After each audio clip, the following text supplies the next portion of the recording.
Reading is the best way to improve your English. I will tell you why. First, reading is very important now. In 2006, only 1 in 100 people went to university. Now 7 in 100 people go to university. All jobs need more reading and writing than 100 years ago. This is true for everyone. It doesn't matter if you're an office worker or a mechanic. Second, reading will improve your speaking, writing, vocabulary, and grammar better than any other way. It won't improve your listening, but it will improve your vocabulary. And when you have a better vocabulary, you can listen more easily and improve your listening that way. In school, you probably read lots of English. You probably read boring textbooks and stories with exercises at the end. But I'm not talking about that. I'm talking about reading for pleasure. That means reading a book you enjoy because you enjoy it. You are not reading because your teacher said, "Read this book." You are not reading because you think, "I should read this book." You are reading because you want to. In 1965, they did an experiment in schools in America. These schools were for boys who had done crimes. For example, some of them stole things. They gave some of the boys free books. They were fun books, like James Bond. They said, "You can do what you want. You don't have to read the books." But the boys did read the books. They read a lot of books. Some boys read a book every 2 days. After 2 years, they gave the students a test. The students who got the books got better at reading and writing, and they liked school more. The students who did not get the books did not get better at reading and writing. Actually, some of them got worse. This isn't just true for native speakers. They also did an experiment on students learning English in the Fiji Islands. They used 3 ways to teach. The first way was normal English teaching. They did grammar classes, exercises, and so on. The second way was reading in silence. The students read books in class. The third way was reading together. The teacher read books to the students.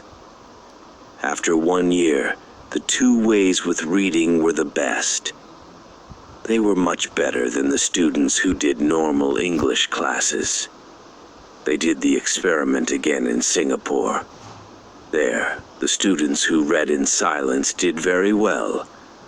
They did the best in grammar tests. Other students did grammar classes, but they did worse in grammar tests. In normal classes, we try to remember grammar and vocabulary. When we read, we learn them naturally. Maybe you're thinking, when I read in English, it's too hard. I have to use the dictionary all the time. It's boring. I can't do it. I understand, so I wrote this book. I think this book will make you like reading because the stories are easy and fun. The early stories are short and easy, and the later stories are longer and harder. When you finish the book, you will think, "Wow, I did it." I make a podcast called English Spoken Stories. 9 of the stories in this book I wrote for English Spoken Stories. One of the stories I wrote for this book. But when I made this book, I made the stories better. Now you can read the stories at beginner, pre-intermediate, intermediate, or advanced levels. The stories are all fairy tales. Some are very popular fairy tales, but some are not so popular. One of them I wrote myself. Maybe you're thinking, fairy tales? Fairy tales are for children. I need useful vocabulary. I need to learn about business and science. That can't be fun. Actually, the vocabulary in these stories will be useful. McQuillan did an experiment where he looked at vocabulary in 22 novels. 85% of the words were on academic word lists. These are lists of words that you need to know to study at university. Rolls and Rogers also did an experiment.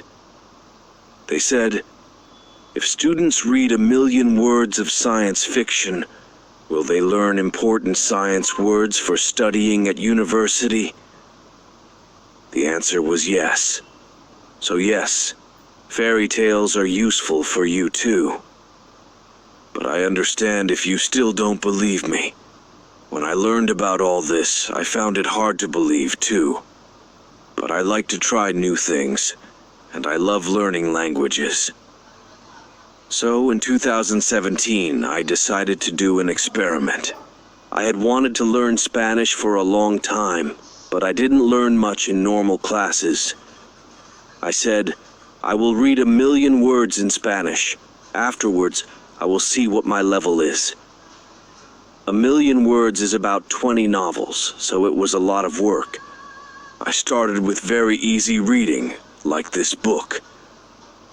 Then I started reading translations of books that I knew in English. For example, I have read Harry Potter and Game of Thrones in English, so I read them in Spanish too. Finally, I read new books in Spanish.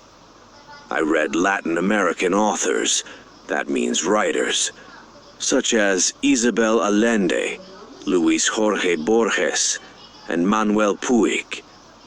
I love them. I also listened to podcasts, but I always read the transcripts and added the words to my goal.